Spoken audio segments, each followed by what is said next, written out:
चाल र गड्या तू पुढं चाल र गड्या तू पुढं चाल र गड्या तू पुढं चाल र पुढं ध्येय तुझं नेकर उंच तुझी झेपर काळावर रेखर नाव हे तुझं चाल र गड्या तू पुढं चाल र पुढं वळून ना पहायच मोर मोर जायच करून दाखवायच सपान हे पुरं चाल र गड्या तू पुढं चाल र पुढं आभाळाला तू हात लाव र वाऱ्याच्या बी तू मोर धाव र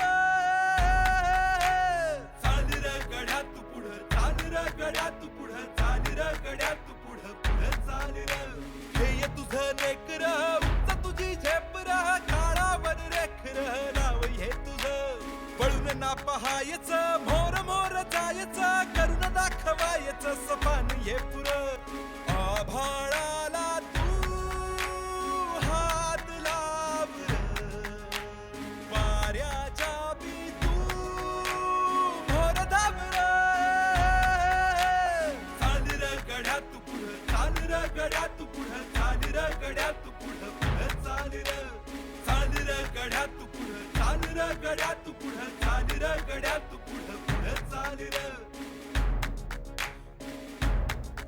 हे रातीचा दिस कर हा लक्षावर नेम धर होऊन या निडर गड्या चाल र पुढं ध्येय तुझं नेकर उंच तुझी झेपर काळावर रेखर नाव हे तुझं पळून ना पहायच मोर मोर जायच करून दाखवायच सपान हे पुरं आभाळाला तू हात लाव र वाऱ्याच्या बी तू मोर धाव र चाल र गड्या तू पुढं चाल र गड्या तू पुढं चाल र गड्या तू पुढं पुढं चाल र चाल र गड्या तू पुढं चाल र गड्या तू पुढं चाल र गड्या तू पुढं पुढं चाल र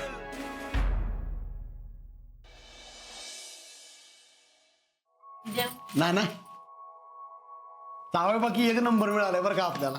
काय झालं? अजिंक्य आता आज गावातल्या 10-12 पोरांना घेऊन पळायला गेलो होतं. पळायला का म्हणून? अगं ते त्यांना बी तयार करतात आर्मीत भरती व्हायला. अगं बाई, एक याच हे असं झालं आणि लगेच अगं भावासारख्या मित्राचं दुःख पचवायचं आणि देशासाठी काहीतरी करायचं, ह्याच्यासाठी लय मोठी जिगर लागते.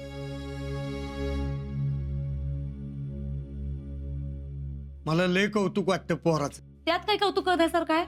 मी तर म्हणते कशाला उगाच दुसऱ्यांच्या पोरांना नादाला लावायचं.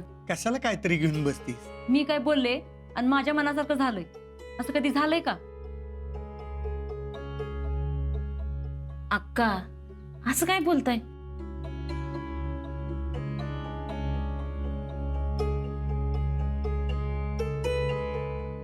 ना काय झालं? वहिनी का अशा बोलून गेल्या? अरे काय नाही रे, अजिंक्य आणि शीतलनी अजिंक्य पुन्हा आर्मीत जायला पाहिजे हा निर्णय घेतला खरा.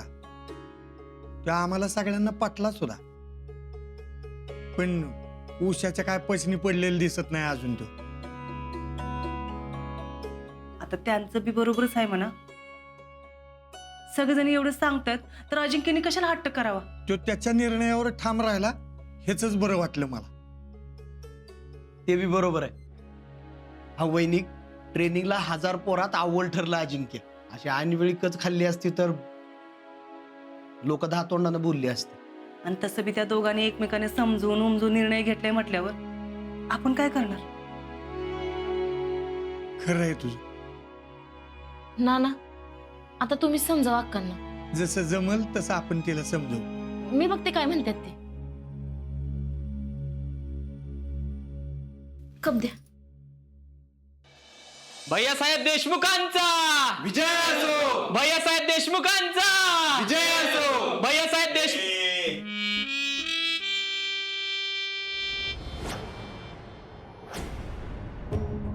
केंगण्यांनो, आमच्या नावाचा जय जयकार करा म्हणजे असा करा नाही. शहीद विक्रम राऊत अमर रहे असं म्हणायचं. अहो भैया, विक्रम शहीद झालाय खरं, पण तुमच्यामुळे लोकांच्या मनात आहे त्यो. काय रे?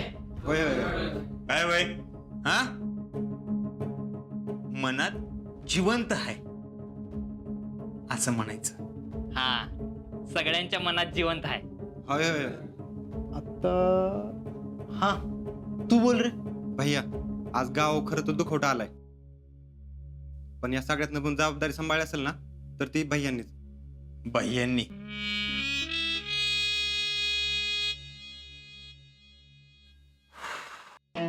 टॅलेंट टेल हिम.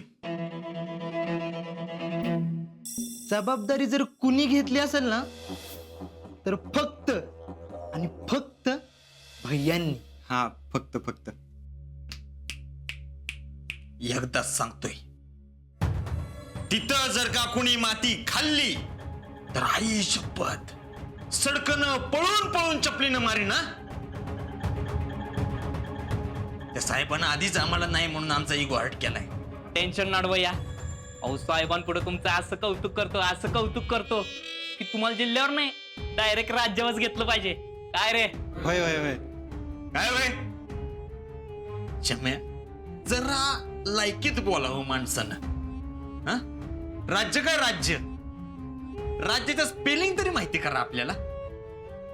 भैया ते जाऊ द्या, आपण सगळं ठरल्याप्रमाणे करायचं आणि त्या साहेबांवर तुमचं इम्प्रेशन कसं पडेल याचा विचार करायचा.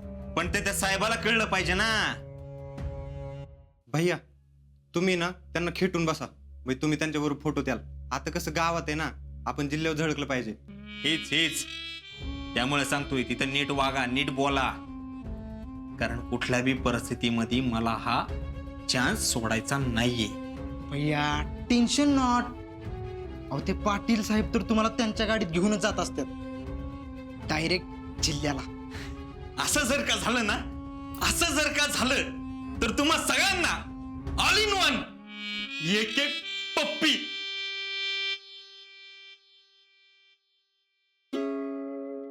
आणि जर का असं नाही झालं तर मग नाही भैया, अहो तसंच होणार आहे. तुम्ही अजिबात टेन्शन घेऊ नका. काय रे, होणार का नाही? हा, होणार होणार होणार. चला साहेबांना रिसीव करायला जाऊ.